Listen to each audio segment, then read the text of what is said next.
Welcome to the Johnny Dell Football Academy podcast on the channel that's trying to answer the whys and hows of the game by talking through and dissecting game film and diving deeper to explain why the X's zig and the O's zag. I am Adam Marino, joined by Mr. Johnny Dell, and we are reminding you, as always, the most fun way to watch is on YouTube, where we go live. There you can comment into the live show. Be sure to hit the notification bell and turn on your notifications so you can be a part of the conversation.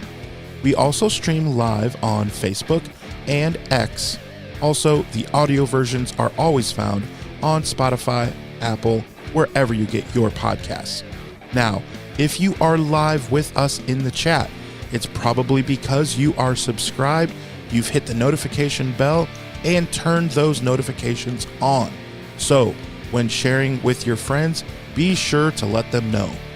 We also love to hear from you outside of our live show. Email us at johnnydellsfootballacademy@gmail.com, and you can always check out the website jfa49.com, as it is the most fun way to support the channel. Also, the way we boost the chat and boost the algorithm is to type out hashtag. Yes, and still one of my favorite people to type that in, besides all the usual suspects, is Leon Sandcastle. That just cracks me up as we are getting close to draft day. I think of Deion Sanders. Leon Sandcastle, what is up, big homie, in the chat? Marco C, Dr. Steve, Mikey, Randy, Hugo, everybody. The usual suspects are all with us. Johnny's fixing his camera, I think. And we're going to talk a lot about the draft, and before we do, I want to tell you a really quick story that just happened, because I tell you guys all the time to show your phone to Niners gear. Now, I was almost late for the show. Johnny was texting me, "Are you coming?" And yes, I am here, but I was at a breakfast this morning, a real early breakfast, and I happened to talk to the guy for 45 minutes before realizing that he said his favorite player was Jerry Rice and that his favorite team is San Francisco 49ers. So what do you think I did? Oh, you know what I did. I busted out my phone, showed him YouTube. He subscribed right there on the spot. So the subscribers are going up as we speak, literally in real time, Johnny. So hopefully he is watching. Sam, what up? I was not lying. I truly do have a 49er podcast. He kind of looked at me like, "No way you do." Like, "Yep, I'm going to be live in a minute." He's like, "All right, I'm going to go watch." So hopefully he is watching. Sam, if you are, comment in the live chat with all the fellow faithful. Pretty crazy, though. Literally just happened. Pretty cool. We have a lot to get into, a lot of different players from Georgia, Texas. If Johnny is ready, he is playing with his camera. Then he dipped out for a second. I'll take a little bit more time and let you know as he is back that we don't always talk about all the other stories going around, not only football, but just all sports. But if you enjoy me enough, if you can tolerate me enough, follow me on Sports Idiot Nation, because we talk all things sports. Yesterday's episode was a college basketball, putting a bow on the season and talking through some of the hilarious things that happened. But yes, Quiffle Ball says great first impression. As Johnny is like all over the well, so okay, so I have to preface it all and excuse myself with, and I text Adam, I have a massive amount of clips to go through today. I've been yes. poring over the film for a little while, and so I was just like rushing to try and get it all set up. And so in that, I usually prop up my laptop because I'm running this off of a laptop that I have plugged into a second screen, because I use this back and forth between this office and my home and watching all this film and stuff. And I normally have it propped up on a couple books so that I'm not staring down at the screen while the camera's on me. So I had forgotten to do that. And I set the books on the other side of the office, and I was like, dadgummit, I got to get up and get that. And then I did. And in doing that, I also, this computer thankfully has a network cable that I plug in, so I make sure I get a smoother broadcast, and it got unplugged while I was doing all that. So that's what happened. Okay. So Gosh. I am all sorts of Um, just I'm a hot mess this morning. I'm a hot mess this Yeah, morning, Adam. need some more But Java. Your I got it Jurassic right Park. here. Got a big, Okay. big giant mug of it. I've got lots of notes. We've got lots to look at because here's the thing. There's three guys that I think have been making a lot of noise, and there's a lot of discussion about, who could be there possibly at number 11. We've talked about Shamar Stewart, talked about Will Campbell a little bit, talked about Mike Green, that Mike Green has been a kid that and after watching both Michael Williams and Jalen Walker, two people that are connected to the 49ers, I will just reiterate, if Mike Green's background check comes back that there is absolutely nothing to be concerned about with the accusations, that they were frivolous in every way, he is your guy at number 11. I am even more convinced about that after watching Jalen Walker and Michael Williams. Now, that being said, that's not saying these guys are bad players in any way. They are phenomenal athletes. They are very solid players, but they are just not as refined of pass rushers as Mike Green is there. And so we have to also remember when watching Georgia, they have an incredibly deep defensive line, and technically by hand placement and like their run defense the technicians they are in run defense as far as hand placement, the way they anchor, are all good. I mean, there's guys all along the defensive line in front of Georgia that you say these guys are going to be and make an NFL roster somewhere. Um, you know, and so Damon Wilson, who is a player for them, he was a junior this last year. Yeah, you'll see him a lot on the tape. He's number 10. He entered the transfer portal this year. That kid is going to go make a ton of money in uh, um, NIL money because he's a phenomenal player. And so when you look at Georgia's defensive line, it is really deep. It's really wide. There's a lot of talent, and technically they're very sound. Now, with that being said, Michael Williams and Jalen Walker, you're going to see that they just aren't as refined technically as pass rushers. They don't have a lot of the technical moves that you would expect to see. They win by physical stature and just their overall physical play and being, as Solid would say, all gas, no brakes. There's upsides to that.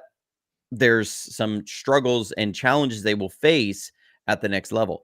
Again, for me, looking at just talent level wise, Mike Green is far above all these guys. I think it's him and Abdul Carter are the two top edge players in this draft, and it will come back to what is Mike Green's background checks going to say. If they come back clean, you pick him at 11 if he's there. If not, you have to look at one of these guys. So we'll see who it could possibly be. So that's where it is. Adam, have you heard any of the buzz about these guys?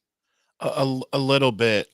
The big thing that I'll say is I'm big on this is, and maybe to a detriment, is who have you played? And so if you're going to show me clips of these guys and look in the top left hand corner, see the big old SEC. Now, I'm not an SEC guy. However, if I'm talking about a draft pick, that's what I like to see. I want to see a big old Big Ten or a big old SEC in there because that tells me a lot of who you played against. Again, we have Corpus Christi catching strays. As I say, I don't want to see you You are play always against going after those nuns. nuns, man. It's a thing now. It is a thing because it was pointed out in the chat like, oh, they're catching strays. So, yes, they are catching more strays. All right. So, who we have? So this was the game Texas against Georgia for the SEC championship. So Kelvin Banks was not playing in this game. We have to remember that. So, but we're going to focus here on Michael Williams, who's number 13, and Jalen Walker, who's number 11. Okay, these guys both they're very disruptive players. So what you're going to see is this: both of them, their builds are very similar. Walker's a little bit smaller. Jalen Walker here, he reminds you of a Micah Parsons. Now, I'm not saying he's going to be Micah Parsons there. He reminds you of that in that he can play off ball, he can play edge, he can play interior, and the way in which he rushes. Micah Parsons, you don't see a lot of like, cross chops and these spin moves, all seem planned Dilly-dally. out. He's just like a wrecking ball that comes in Yeah. and he can speed rush around people. He just plays in space and wins in space all the time. And that's really what you see with Walker here. He's going to come on a blitz here. And this one, that's not set up. It's a good rush by Damon Wilson. Now, again, this kid is a solid player. He's going to be one of the top edge rushers in next year's class. He's able to do a little, inside and grab it, and they go outside. But you can see the speed around the edge, the athlete that he is. And then you're going to see Mykel Williams come off the edge on the other side. Let's look at him. He's taken on a puller here. They're trying to do a little play action fake with a puller and get this quarterback on the edge. And he's just going to smash this down. Let me do it in blue so we can see it a little bit better, because red's not going to show up real well against those red jerseys. White's not showing up against white jerseys, so we're going to do this in blue. He's going to smash this down and then come off the edge, so the quarterback doesn't have anywhere to go. Okay, so you can see the arm length that he creates, the press off of this. Let's run it down into half speed, and let's focus here on Williams. So he's going to take on this puller, hit him, press him off of him, and drive him back. I mean, that's impressive to get this and go get pressure on the quarterback. So, Jalon Walker, if we go back and watch him, so I'm saying there's a lot to watch on all these plays. It took me a long time to get through all this film. You can see he's going to be able to see it and then run around the edge to get there. I mean, he's an athlete. He can move quickly in space. They get pressure on the quarterback, his bad throw. So that's what you like about both these guys. They can hold up in the run. So here we're going to see, you're going to see, this is Mykel Williams right here. He's going to take on a tackle. This tackle is going to block down on him, and he's going to take him on and watch him hold up against this. So we'll run it in half speed so you can see it. So there he is. Boom. Leverage. Great anchor. Great hand placement underneath. He's got it, and he holds up against this run. They're trying to block this down and kick out, and they aren't able to get that. Again, this kid is a good edge player. That he's able to do that, and the running back is trying to sit there and squeeze the hole, and there's nowhere to go. And he trips over the tackle's feet who's blocking Mykel Williams. So he can hold up in the rush. Now, what are some of the issues that we see from these guys? You're going to see this is both Walker and Williams off the same side. So again, it's sometimes tough to truly evaluate this because you have both of these guys are considered possible first-round picks. This is Tyrion Ingram-Dawkins, who I've talked about a few times on the show. He was strong at the Senior Bowl. His athletic measurables were off the charts at the combine. He's probably going to be a day 3 pick, but he's going to be an NFL player. And then you have a guy who I think will be one of the top edge rushers in next year's class coming off the other side. This is a stacked defensive line. Okay. This is the struggle that sometimes you have. Well, both these guys, even with all of this talent on the defensive line, every once in a while you see rushes like this that just go nowhere. They don't win in any way. They're running a stunt here. Now, Walker is taking on a tight end, and then he's going to get a running back to come help him. He had decent push against the tight end, but as a tight end, you should be whooping that tight end in pass pro on a straight pass rush if you're going to be a first round edge player. And then you're going to see Williams is going to try and do a little twist here up front, and it gets stonewalled, and there's no secondary move to it. So he comes, there's the rush, and it's just stonewalled. And so you see this kind of stuff from them every once in a while. Tyrion Ingram-Dawkins got held, and they called it, but that's what you see. You're going to see here Jalon Walker is off the left side. Mykel Williams playing over the guard. We're going to see Jalon Walker gets a really nice rush here. Mykel Williams wins with effort because he has to fight through a couple of different guys. But again, you're not going to see these refined pass rushes. You're going to see this just pure athleticism. He gets in here, long arm, then comes inside, wins. They have Tyrion Ingram Dawkins here playing kind of what you'd call almost a plugger role, which is go occupy two guys and then spy the quarterback. And so that's why what he's doing. He's preparing for Walker to come inside, and he's going to work outside if this quarterback breaks contain. That's the plan there. You're going to see Mykel Williams going to come in, attack, and he's going to go try and win against the center. It's tough work. He gets it, goes and gets the center, and he's just, there, keeps fighting, though. You get that second effort, but it's not just always pure pass rush with both of these guys. You see they're strong disruptors in the games. And then you're going to see where Mykel Williams as an edge be really good here in against the run. They're going to try and pull and kick him out, and he's going to obliterate this puller. No, he didn't quite obliterate him. That was a different one I was thinking about. But he follows it down, follows the puller down, and he's going to come and set the edge here. So they completely pull this in, and this is jammed up. I mean, the running back wants to come through here. He ends up slipping out here and getting out. But that's not necessarily on the defensive line. They did what they were supposed to do. I'll just say, I really like this kid, Dan Jackson, as a safety. He's not a real high-touted prospect right now, but one thing that shows up over and over and over again is this kid is a solid tackler. Now, he gave up a huge explosive in this game shortly after this, where, now he was in a really tough spot, but he made a ton of open field tackles, and his run fits are really solid. You're going to see him chase this down. Here he goes. Go get it. And he's going to go get this run fit. Comes with physicality. He's safety. I think he could be a day 3 safety that's going to be would be a great pickup. Anyways, but we're not talking about Dan Jackson.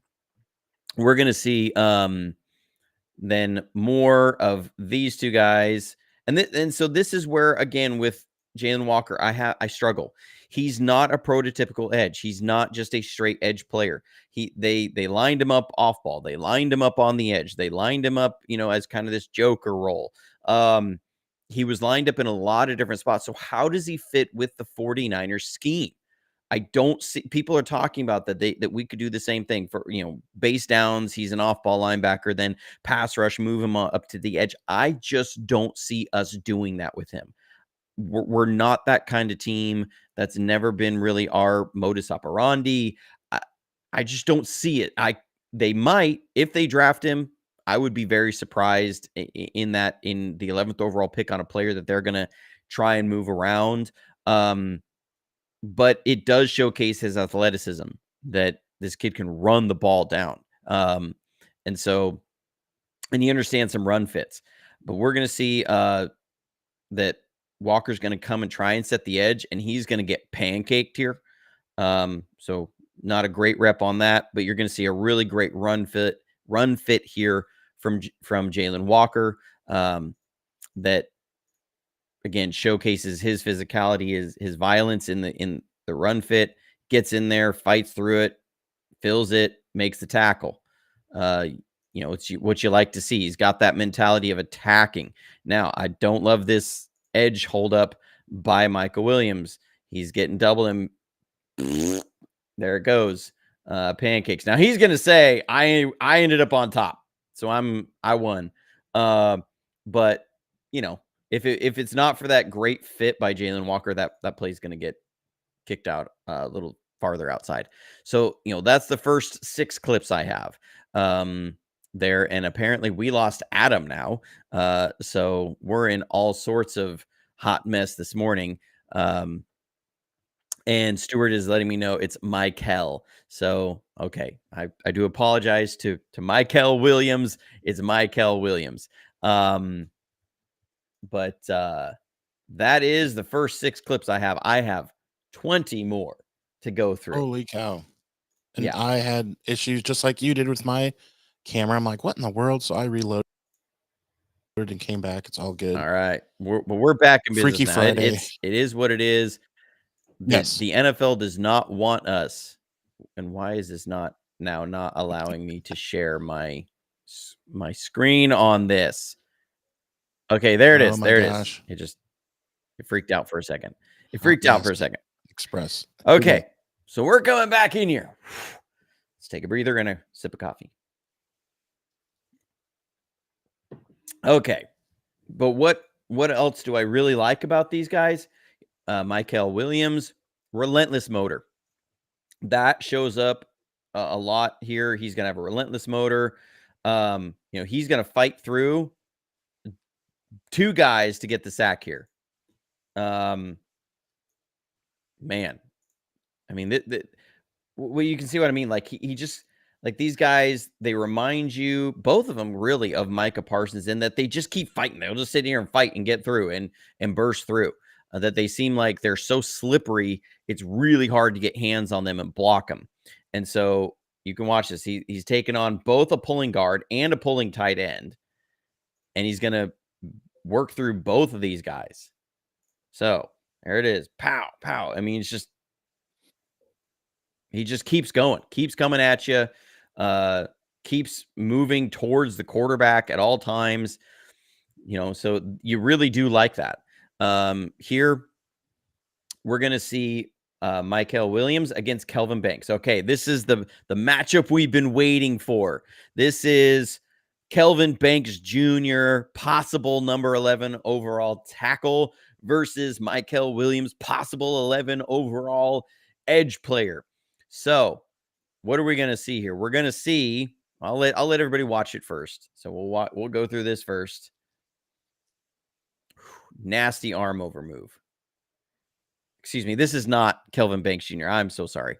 I have my notes. I didn't have this correct in here because Kelvin Banks is number 78. Sorry.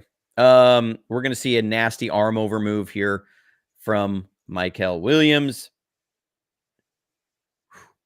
There's that arm over, and wins and forces the interception. Now, again, this is where it does become a little tough. The guy who really forces this bad throw is Mason off of the other side. Okay. He just straight bull rushes his tackle into the quarterback, who then has to short arm this throw, a bad throw. They were so talented on Georgia's defensive line. Okay, that's why I was looking at the wrong notes here.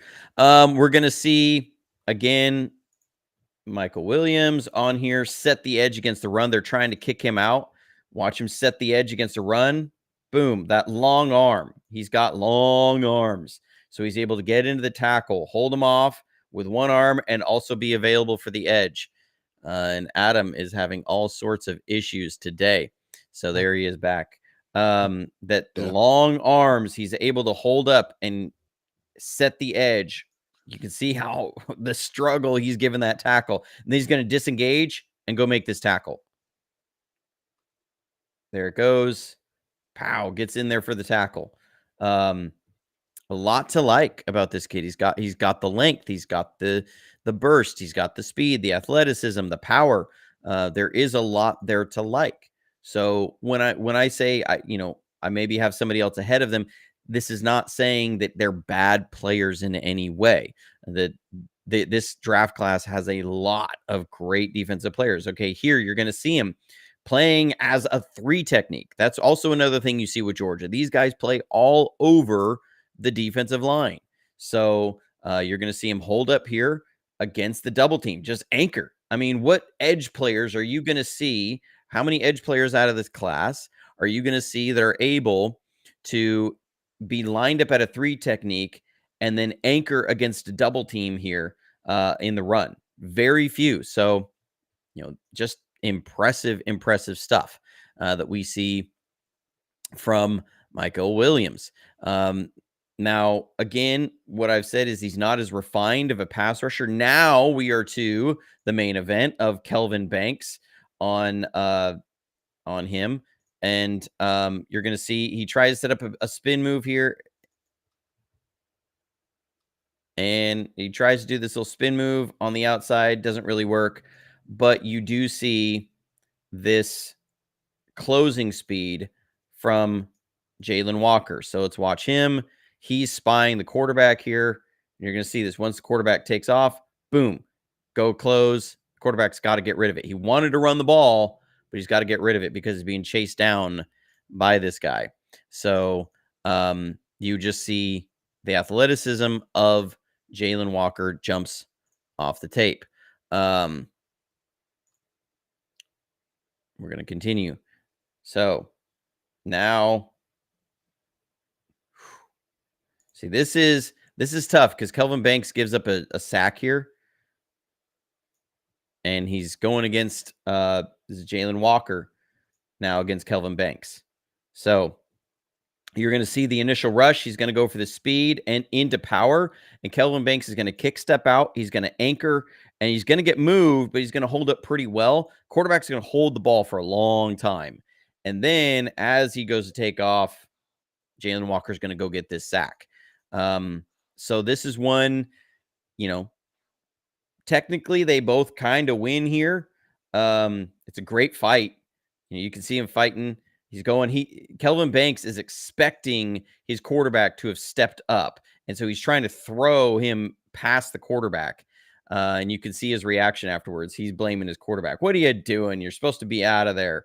But, I'm not 100% convinced yet. I'll just be honest and spoiler alert. Not 100% convinced that Kelvin Banks is the tackle at 11. He does well, but I'm just not convinced his movement skills are quite where it needs to be. He's being helped here by a running back who's taking away the speed rush. So, this Jaden Blue is stepping up. So he knows that Walker can't take the corner. So he's going to have kind of a short kick step and then anchor. And he's able to get in there. You can see he's got powerful arms. He's lost leverage at this point. And so what he's going to then do is just try and shove him past the quarterback and ends up shoving him into the quarterback. So that's what we see a lot. My goodness, Adam, you are dropping and popping back in like somebody who is having some severe issues today. Yeah. I feel bad for you, Adam. I was making fun of you. I know. And that's what you get. You make fun of me for some technical issues on my side, and then you're going to end up with all of them. And your camera's not working. Reloaded it 19 times. Yeah. I had a face for radio. Yeah. And it keeps then I keep losing my place in my notes because I'm like clicking back and forth, click, click, click, click. So, all right, we're going to take another breather here because we're 12 clips in. We're a little almost halfway through. Man, webcam don't lie. And Adam, poor Adam has probably missed most of the analysis on these clips as he's been getting booted out and back in and can't even hear it. So I saw a big chunk. I saw a big chunk. That's good. But that's good. Frustrating for sure. At least everyone can still hear I've been called the songbird of my generation, so at least people can still hear me.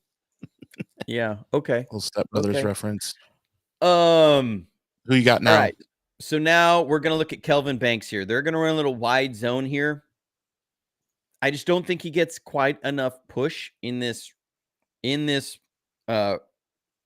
run that I would expect. Why is it only going at half speed? Why is it doing this to me?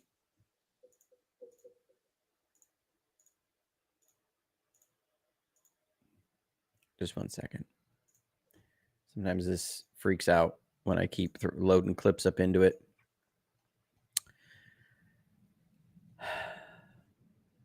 Even the telestrator was like, "This is too many clips. You can't do this. You're working too hard. You're making me sweat here." All right. So, again, this defensive tackle is going to come out. When that happens, he needs to drive this guy off the ball. He's got to create a little bit more of a lane. It just doesn't really happen. You can see it. The running back's ending up getting stretched and stretched and stretched and has nowhere to go. You would like more movement in here. You would like, again, if you can't reach this guy, you should be driving him out of here, and it just never really happens. And so he's getting condensed in, and this guy's able to keep leverage. So some of the deficiencies I see with Kelvin Banks is in the run game, and with how important that run game is to the 49ers. And you can see, like, they stretched it out. There was nowhere to go with the 49ers, the run game being so important. I think some people are talking about Kelvin Banks as Trent Williams 2.0. I do not see that. That's not saying that he can't be it. He's got a lot of great measurables, and there is a very good foundation here. I'm just not seeing Trent Williams. If you're going to pick a guy at 11 overall, this needs to be a Trent Williams type of player, and I'm not seeing that necessarily. Here, I don't like the amount of retreating on this pass set. Again, Georgia's defensive line, they're getting a lot of push here, but you're going to see Jalon Walker come. Now, Jalon Walker only really wins this off of effort, and because the quarterback's trying to get out of there because the other defensive end is coming in. So, in one sense, this is a win for Kelvin Banks. In another sense, I don't love the retreating so far in here. I'd like you to get a little bit more depth, hold up and anchor, and give your quarterback somewhere to step in. Now, Jaden Blue is a running back that a lot of people have been talking about with the 49ers. He's going to try and step up here and gets absolutely pancaked on this pass set, and that's part of what leads to this. But, Jalen Walker is winning with effort here. Not necessarily he's doing a great rush. I don't love the body language from Kelvin Banks on these. As you can see, he seems to be upset at everyone else for when these sacks happen. And because you can see the arms go up again. And then he doesn't help his quarterback up. That's just a personal thing for me. Don't love it. We see that a lot with Jake Brendel. So yeah, but now we're going to get back to Mykel Williams. He's here off right guard. You're going to see a nasty bull rush. So, coming back with him, the power is there. Walks the guard right back into the quarterback. Now he gets a face mask here, but you can see the length and the power that comes out of here from him as he gets into this guard. Boom, length. I mean, this dude is on his tippy toes. He has been blown up at that point. He's lost.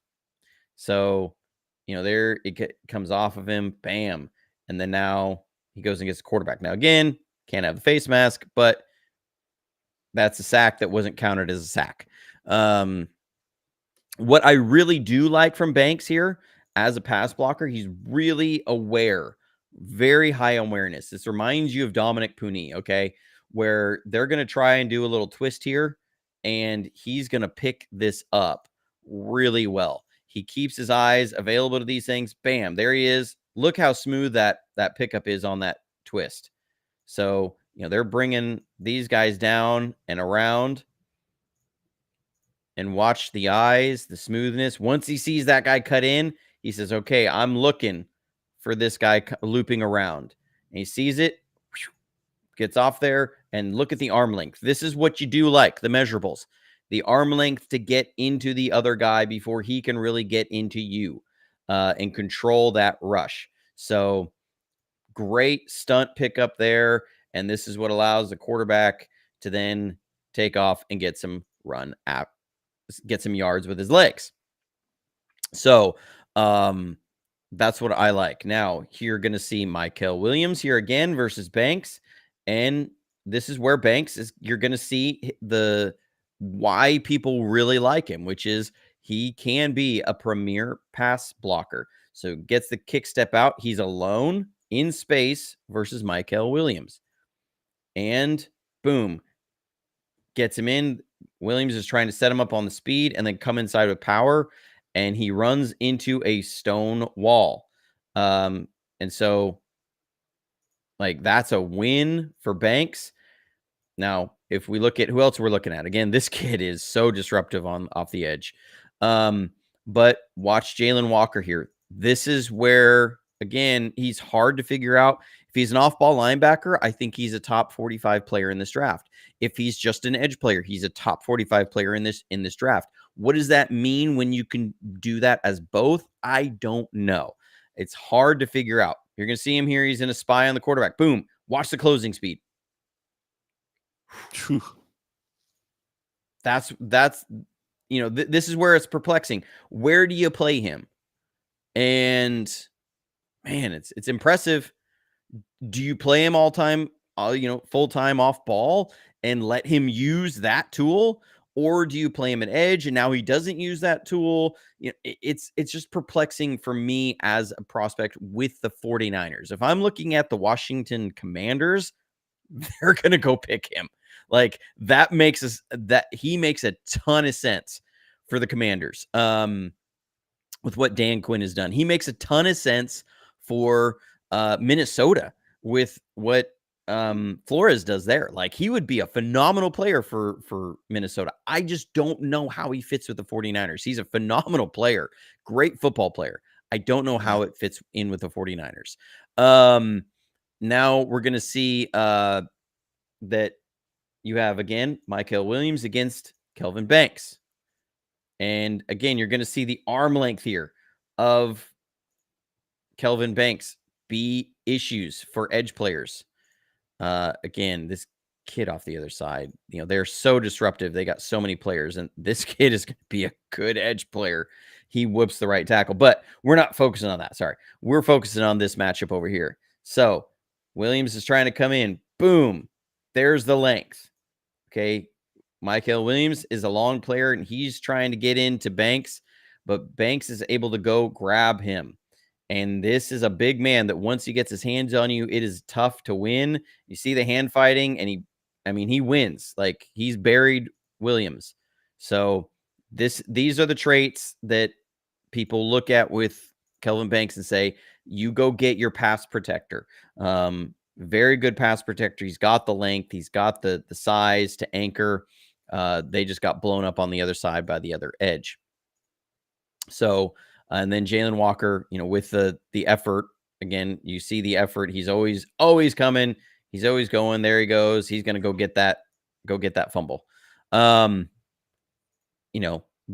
Kelvin Banks, he's got the length, the size, prototypical tackle. That's what you see over and over and over again with Kelvin Banks. He measures out as a prototypical left tackle.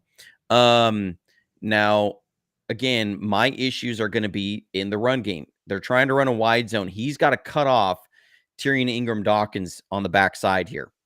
And you see a lot of false steps from him, a lot of false steps. So what I'm going to say is that when he does this, there's going to be this foot comes back to step before he goes. This just needs to be step out and this foot go.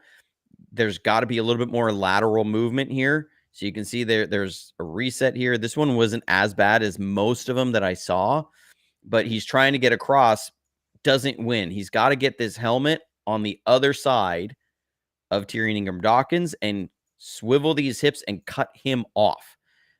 This is what what makes him so special, and why I say that I just don't see Trent Williams 2.0 is Trent Williams gets this scoop block 9 times out of 9. Where this just doesn't happen. He's getting over there. It's hesitant, doesn't get enough lateral movement. The hips aren't extending enough. You can see it. He's getting there. He's going to shuttle step here. You need to move laterally down the line, and it's just not there. And again, once you allow this guy's helmet on your other side, you better drive him down. And he doesn't. And it's coming. This running back wants to cut this back up inside. Now, they don't do great on this over here, but that's not the issue because Ingram-Dawkins is still able to work through this block. You can see Banks is trying to cut it off, but he can't. So Ingram-Dawkins won that. And I'm not seeing the lateral movement in the run game that that you would like from a tackle in our system.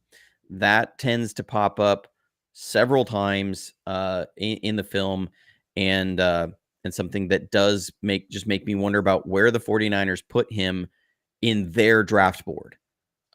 premier, prototypical size, a lot of things. I'm just not sure the lateral movement is there.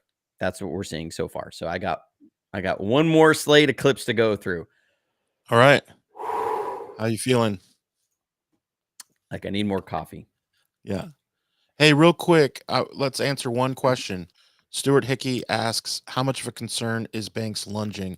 That's a common knock on him by evaluators. That was pretty noticeable in the Mykel one-on-one win. Concerns that more developed pass rushers would just abuse that. Yeah, he my issue with him is really in the hips. Like it doesn't seem like the hips are as smooth, whereas, Trent Williams, when you see him, that dude's feet and hips are just world class. I mean, we're talking one of the best maybe at tackle ever, in the feet and the hips. So I mean that is a tough comparison. I mean, we're talking like that, but when I'm talking about, if you're picking a tackle at number 11 here, we have to also go back to the last time they picked a tackle at number 11, and that was Mike McGlinchey. The number one reason that they picked Mike McGlinchey was because of his run blocking. So, when it comes to the 49ers, run blocking is a huge thing. If it's just down to pass blocking, I think for the most part, Kelvin Banks is going to be a solid pickup.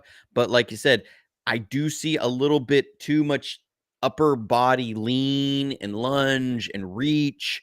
I don't see as much movement. His feet are pretty good. It's the hips. It's movement laterally and getting those hips moving.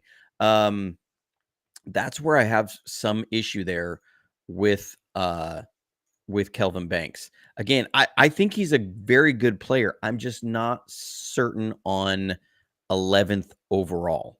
So, Right. Right. um, Makes a difference. and his ability to block in space. Now, again, sometimes when we're talking straight line speed, his burst speed is really good. So he's going to come off the ball here. They're going to run a run, or I think it's a toss, this way, and he's got to go get Jalon Walker, who's again playing off ball, and we've seen the closing speed that Walker has, right? So he's very fast, really twitchy. So he's going to go get up to the second level, but then he's not going to be able to block him in space. So we'll run this at full speed, and you're going to see it. It's running at half speed again. All right, give me a second here. It's being taxed too hard. Maybe we should run at half speed. No, this pod would take Uh, 3 2 hours. days. Yeah. 3 days, and ain't no one wanting to be up in here for that. Ain't nobody got time So, for that. no. People are here for their little bit of film and move on. I will say, I really appreciate all the members of JFA49.com for your support. You make a pod like this possible. This pod, I know it's going to be, we're going to be in here for a little over an hour, maybe by the time it's all said and done. This represents like 10 hours of work, of watching film over and over and over again, and pulling these clips and stuff. So, that you make this possible. For me to be able to have the time to put in 10 hours to make this show, just this single podcast episode possible. So again, let's watch this at full speed. You're going to see it. He sort of gets there. It's like they say in basketball, $1 million move, 10-cent finish. That you love the burst to be able to get up to this level. Got to make the block once you get there. So very few guys can go get this block on Walker. He's there. That's a win. But, settle down and, man, just can't get his hands on him. Now, Walker is a tough kid to get his hands on. He's a tough block to get. So this is both, negative on Kelvin Banks and a positive on Jalon Walker, because he's got there. Not many tackles are going to be able to get up to that second level and get it, but got to finish the block. Jalon Walker, you can also see when a tackle gets up there, man, the power in the arms and the athleticism he's a sticky guy or slippery guy, hard to get hands on. So, there's pros and cons with all of these guys, and every win for them is a loss for the other guy. It was fun film to watch, because it was like, these guys battled, all these different guys, for for this whole game. It was a lot of fun. So then we're gonna see let's see this next one. That man, you do see again the straight line speed is good. So, okay, I see where I'm at on my notes now. I was confused. I was expecting another play to be here, and then I realized I skipped one. Okay, they're going to run a little reverse here. So he's going to block down on Ingram Dawkins. They're going to fake this as a handoff, and then they're going to bring a wide receiver on a reverse. So Kelvin Banks is going to act like he's blocking down on Tyrion Ingram Dawkins, and then he's going to go pull. And again, when you see him out in space, running, not having to move laterally down the line, his ability to get out and move straight line is phenomenal. This is top tier stuff. So you're going to see him boom, get out there and then go run it down and go pick up again the kid that I said I like, Dan Jackson. He's going to go pick him up. This is safety. Man, that's a great block. Like, that's the stuff that does get you excited, is that he's got that kind of movement in the straight line. He's a really solid pass blocker, and then go get out there, get out in front of these runs. That's the stuff that people will look at and say, okay, maybe we do have a guy that is really good there. He can get up to the second level. He can be out on pulling. That does get you excited. So, that's what you like to see. Again, coming back to the pass blocking, he's going against Mykel Williams here. He's going to absolutely stonewall this. So we'll play it at full speed, and then you'll be able to see it. Boom! Look at the hand fighting. Yeah, really good stuff there. Anchor. This is when he's at his best. Anchor, get your hands into the other guy, use that length, and then here comes the hand fighting. Pow, pow, pow. This is awesome. This is like boxers going at it. Love it. Quarterback gets the ball out quick, though. So that's a solid rep, is what I mean. There's one rep you look at and you see him against Mykel Williams. You say, man, this is top tackle. Then you see something else. You go, I'm not sure. But he's also going against a really good player on the other side. It's fun. Here, again, the bugaboo that does pop up with Kelvin Banks is this lateral movement in the run game. He's got a tough block here, but he's got to execute a scoop or reach block on the edge. So he's got to get his head across the other side and flip his hips and seal this off. They are trying to run this outside. They do not want this cut back up inside. Okay. So we're going to see this. Here it comes. He's trying to get it, but can't. Okay. This is sometimes what you see. We're going to run it at half speed. He's trying to get out there. Again, he needs to step more laterally before engaging. Helmet's on the wrong side. Once he's done that, he's not going to win this. And he's going to try. You can see him. He's trying to fight and he's trying to work around, but he can't get it there. It was the initial movement that wasn't there. You can see the running back wanted to go outside, but now he's having to break down and he's coming down. Okay. This tight end's trying to kick out. They want to bring this up right through here. That's where they want to go with this ball, but it's not able to. Okay. And one big clue of how do I know that? Watch the interaction here between these two guys. You're going to see him say, man, what are you doing? You're supposed to get him on the outside. You're supposed to hook him. And he says, yeah, I tried. So that's a big clue of what was going on here. He's getting chewed out by the other lineman of what he was supposed to do there. You can see it right there. So, it's just the bugaboo that shows up every once in a while is this lateral movement isn't good enough. And that's really key for the 49ers system. You want to see it get down there. And it's not.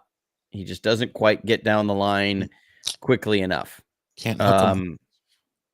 He can't. And so, that pops up over and over. But again, what are the big positives here is the awareness in pass blocking. So again, they're going to try and bring a twist here and watch him pick this up. Here it goes. Just passes it off. Effortless. I mean, that reminds you of what we saw with Dominic Puni in his draft eval. And what I remember showing at the Senior Bowl that Pooney was doing was that he was aware of these things and he would just pass them off and pick it up. So there it goes. There comes the lineman inside. Eyes are going to be towards the stunter, which is going to be Tyrion Ingram Dawkins. See, he's engaged. Eyes are to the stunter. So there it is. Passes it off. Boom. And there's the arm length. Pick it up. There you go. Get your quarterback a nice little pocket there. And they're going to get a big completion. Now, there's Dan Jackson on the tackle again. Like that kid.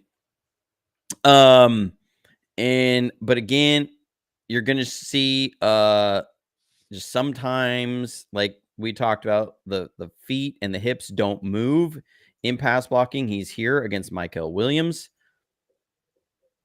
and just doesn't move his feet enough. And Williams is going to be able to win with a relentless pass rush for a strip sack. And this is a game-changing play in this game. So, you see this, you want to see this kick out a little bit more and then move in space. And he's already back on his heels. And again, he's got using that arm length and reaching, but the hips aren't engaged to move. And so, Williams with the cross chop, he's going to get him and get in here. And now you need to see turn and drive your man past the quarterback. The feet don't keep moving, and you allow this guy to turn the edge on you and get a strip sack on your quarterback.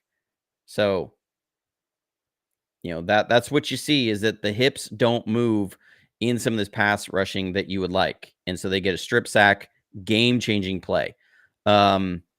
These are some of the negatives. I'm just not convinced that the hips are worth 11th overall. That's my issue. I could be wrong. I would like to be wrong. I would like this to be a big-time tackle for the 49ers, but that's just what I see over and over again. It's something that does pop up in Pass Pro every once in a while, and then also pops up more in the run game as well.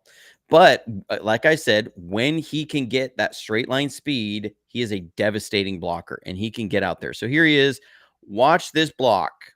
I'm going to end it with this, and this is going to be on the biggest positive.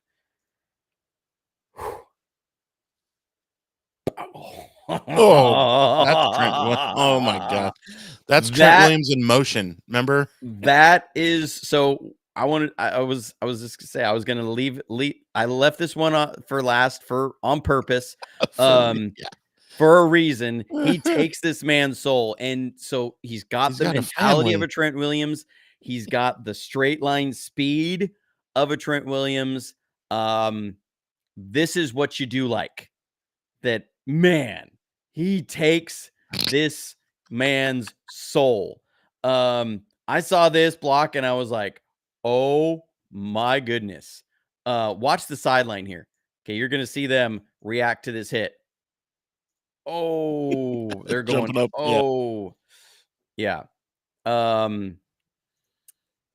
This is what you really like with a Kelvin Banks. Pow! He gets out there and moves and brings the smack when he does. So, there's pros and cons with all of these guys. There's a lot of questions going on. We do have a super chat, and I want to. So thank you to Lisa. She says, Johnny, did you post actually who you think the 49ers might get? I'm anxiously waiting for the draft. Do you believe the picks will make or break the season?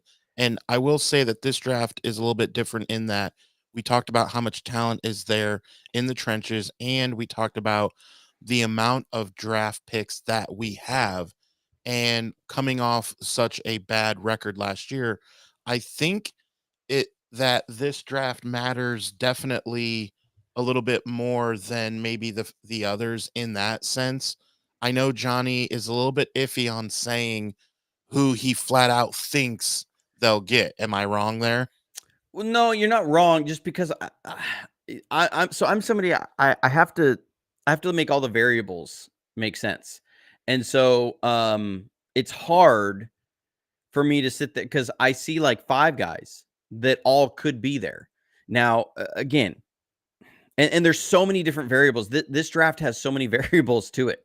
I really like Jalon Walker. I'm not sold on him being at the 11th overall pick. The 11th is tough because you're not like a home run top 8 guy. If you're at 8, I think it would be much easier to say this is the guy because you can kind of figure out who the top 7 are going to be. It's a little bit harder and say, okay, and the prerequisite for being number 8 is a top 10 player out of this draft. Because I feel like the slotting between 10, really like 10 or 11 and 25 is really close. It's hard. It's hard to say, okay, this is the guy. I would like about 12 guys in that range. It's also hard because the slotting between like 20 and 25 and 100 is really close. So I don't know if I'm on this is the guy. I would love any of these guys. It comes down to who's available. Do I think a number of these guys are going to be available? Yes. Am I sold? And again, at 11, you're a top 15 pick. And I feel like there's a bunch of guys that aren't quite top 15, but I still really like Shamar Stewart. I don't think he's quite a top 15 guy. I think he's much more, in that kind of 20 to 35 range, but I don't really see a big, separation between 10 and 20 and 10 and 25. And Jalon Walker, I really like him. I'm not sure I like him as much for the 11th overall pick in the draft. Mykel Williams, I'm not sure I'm sold on him being the 11th overall guy in this draft. Kelvin Banks Jr., I'm not sure I'm sold on him being the 11th overall guy in this draft. It's just, for me, so many different variables in that I haven't put, this is my guy. I think as what you'll see, and we're going to do this next week, is we're going to have several mock drafts next week, and we're going to look at all of it and say, in this scenario with these guys gone, this is who I would pick. In these scenarios with these guys gone, this is who I would pick. And so as maybe those scenarios fall on draft night, we can get a bigger picture. I know Dre is really big on Walter Nolan. I like Walter Nolan. I'm not sure he's the 11th overall guy in this draft. I'm just not. I think he would be a great pick at 20, but I'm not sure at 11, just because I think, okay, at 11, this player needs to hit certain check marks of, you're looking at a future at a no miss guy. That's the thing. Walter Nolan could very well be an all pro, but there's a risk of miss with him. Shamar Stewart can be an all pro guy, but there's a risk of miss with him. Mykel Williams could be an all pro guy, but there's a risk of miss with him. Kelvin Banks could be an all pro tackle, but there is a risk of miss with him. And I just feel like that they could all be solid and very good players, but I'm not so much sure that this is a can't miss pick at 11. That's where I'm struggling is all of that. So, and I think Dr. Steve is that, like, all the guys in film are picks at 11. That's kind of where I'm feeling like you need an immediate starter who's not going to be a liability. That's my concern. That Walter Nolan could be a liability against the run. That, Jalon Walker could be a liability as a single position player. Mykel Williams could be a liability as an unrefined pass rusher at 11. Kelvin Banks could be a liability in the run game, and you're picking him at 11. These are my concerns. Shamar Stewart, not a lot of production there, could be a liability at 11. So all of that comes down to why I haven't settled on this is the guy. Like, I have not fallen in love with this is my guy at 11. I have a whole lot of guys that I feel a lot of positives, but the few negatives do make me just go. The only guy that I think is without question 11th overall pick with the talent level is Mike Green. But then there's the questions of the off field. What is it there? So that's where I'm at. Yeah, and again, my Camera. I have no idea. Make a trip to Best Buy, I guess, after this. But I will say one thing is it's 11th overall. This guy needs to be a top 10 pick because I always count the 11, 12, 13 pick as a top 10 pick because every year in the draft, there are quarterbacks Somebody, who yeah, go, somebody reaches for a quarterback. someone Like reaches. Jackson Exactly. Dart could very well go in the top Yes. 10 of this draft, and I don't think he's a top 25 or 30 player in this draft. I just Exactly don't. my point. So this means that if you have the 11th, 12th, or 13th pick, that it this guy is truly a top 10, and all the guys that you've mentioned are maybe not the top 10 in college football. They're just not. And so Right. that's why we're like, okay, well, this is why we talk for hours and hours, not 3 days straight. As Quiffball said, he couldn't handle that. But Couldn't handle the film for 3 days he straight. loves us though. He does love us. He So we'll does. take He the we love. and we love him. So, Yes. and I get it. I mean, sometimes it can be a slog to get through it. And look, it's been a slog for me. And I'm still working on some of it. I've watched some of James Pierce. I'm not sold on him at number 11. Um, I and it just really underscores, this is a unique draft year in where I think it is the deepest as far as high quality starters. It is not as deep in the sense of can't miss. We're pretty certain you're gonna be a tier one level starter. Um, that I don't see, like you have Mason Graham, who I think is a can't miss tier one starter. You have Abdul Carter, tier one absolute starter.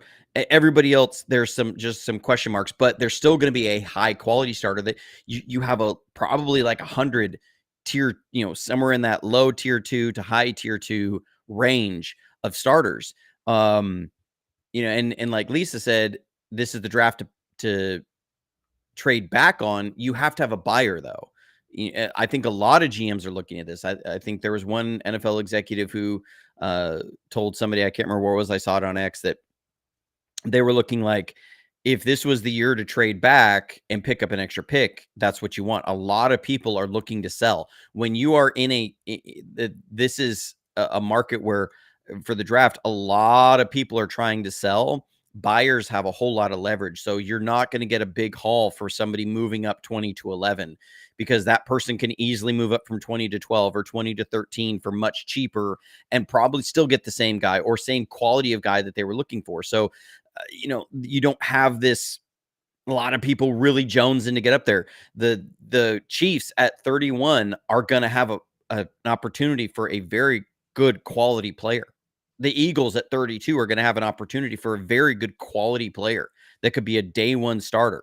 Are they going to be a day one, you know, difference maker? No, but they're able to fill a role there pretty quickly. So you don't have this need to trade up that's going to be there. So I do think it's going to be like tough for teams, for the 49ers. If you're trying to move back 6, 7, 8 spots to pick up an extra second, I don't think that's possible in this draft. I think you're maybe going to pick up a middle late third or a fourth this year and a third next year sort of a thing. I don't see that kind of thing. I think every team wants to trade back in this draft. So you're flush with sellers and there's going to be very few buyers, I think. Yeah, gonna be interesting to see. The draft is coming up. Um, After I fix my camera, we'll come to you again on Monday. New shows usually every Monday and Friday. Be sure to hit the notification bell so you can be notified when new content drops. This was a And Monday we're going to get back to the mock draft yeah, thing. We'll get away from some film action for a little packed. bit and dive into the mock draft. But I also wanted to give our viewers what my perspective is on from film on these guys because we've been hearing a lot about Jalon Walker, we've been hearing a lot about Mykel Williams, and we've been hearing a lot about Kelvin Banks Jr. Especially if you're on the different social medias, you're seeing a lot of people. People are like, "This is the guy that they should pick. They should absolutely pick Jalon Walker." This is my opinion on it and why, and I'm going to show you why. I always want to bring the whys as to why I think this, not just say this is what I feel like is on there. I want to bring the receipts. So I brought the receipts today. of why I feel like each of these guys could be there, but also I would understand why they don't, because the biggest thing we're going to see is whoever is picked at 11, somebody's going to be out there saying this is who they should have picked. Right. And I will understand no matter which way they go, but I do think they could go best player available. How do you grade your tackles? If for them they're waiting really heavily on the run blocking, I think Kelvin Banks is probably their 25th player on this draft. If they're saying this is going to be the kid to protect Brock Purdy for the next 10 years, they might be moving him up to the 10th overall player in this draft. It's how are they weighting this in this cycle? Because they don't always weight it overall. Are they saying that the measurables of arm length and 10-yard split and stuff is somebody that we're only going to be in range to get for this time for the next 5 years? They're going to get him now. That there's a lot of variables there. Yeah, definitely. And like you said, no matter who is picked, we will hear a lot of people say, "Oh, they should have went with X, Y, Z." But that's what we're here for. We'll talk about the whys and hows, and this is exactly what we're here for, what I'm here for. You just can't see me that I'm here for it, but I am here. True. You just don't know. So real quick with Mykel, I believe that was it last Monday or I think it was last Friday. It was last Friday. We went over Darius Alexander tape. So you can check it out in the playlist.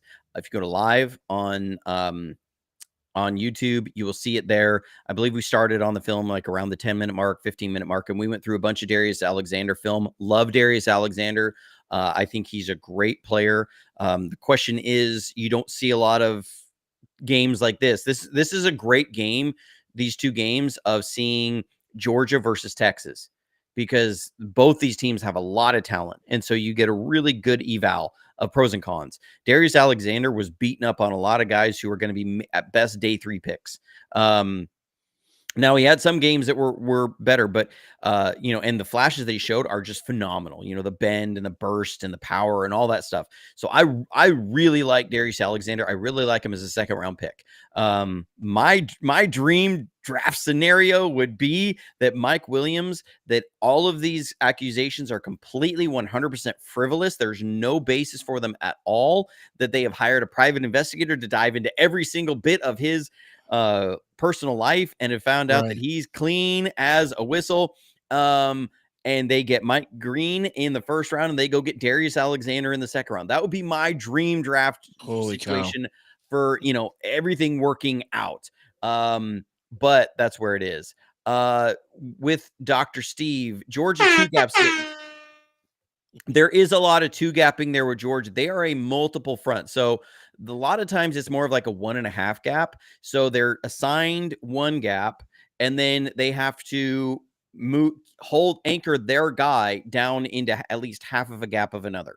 So that's really where Georgia fits in a lot of stuff. That's why hand placement is so important. That's why anchoring is so important. That's why you see it like 97 from them is a guy that I saw being very disruptive in the run game. Nothing really there in the pass game. And I looked him up and it's like he's projected as maybe a late 3rd, day 3 pick. But you see him in the run game and you're like, this dude is awesome.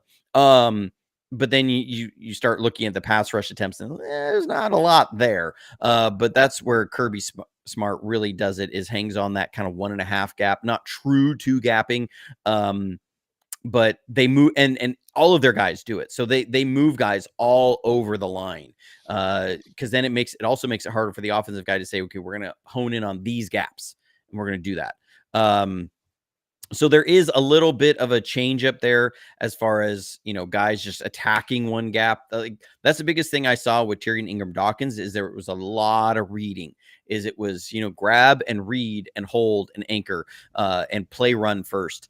So he's somebody that I think the physical measurables and the athleticism. I mean, this kid was like well over a 9 in the relative athletic score. It was just unreal. I was not expecting him to quite test out that way as far as 40 and broad jump and 10-yard and bench and all this stuff. But his numbers from the combine were amazing. Tyrion Ingram Dawkins, his film is a lot of read, check, and hold. And so, like you said, I don't know what the transition is going to be like for him to go from that to an attacking 1 gap. We'll see, somebody's going to go pick him probably in the 4th or 5th rounds in this draft, I think. So that's where I kind of see him landing as far as draft slot. Yeah. lots of guys, lots of stuff still to go through. We got the mock drafts coming up, so be sure to hit the notification bell so that you can be notified when new content drops. We got to go because I got to go to Best Buy. All right. They should try to honeypot Green and see if he takes the bait. Wow, he's Doctor. I don't even know how to. He's not a real doctor, but he did stay at a Holiday Inn last night. Yeah. All right. We'll let Adam get out of here. Appreciate So- everybody for hanging with us. Yeah, he doesn't want to touch that one. We'll let Joey Nichols touch that one from Oh, boy. Sopranos. Yeah, again, be sure to hit the notification bell. Be sure to take your phone the way I did at breakfast this morning to up the subscriber count. Be sure to check out Sports Idiot Nation if you want more dumbness and more idiocracies in the sports world. The disembodied voice, yes. The whys and the hows, catch them here on Johnny Dell's Football Academy podcast. In the meantime, in between time, stay safe, stay healthy, and as always, go Niners.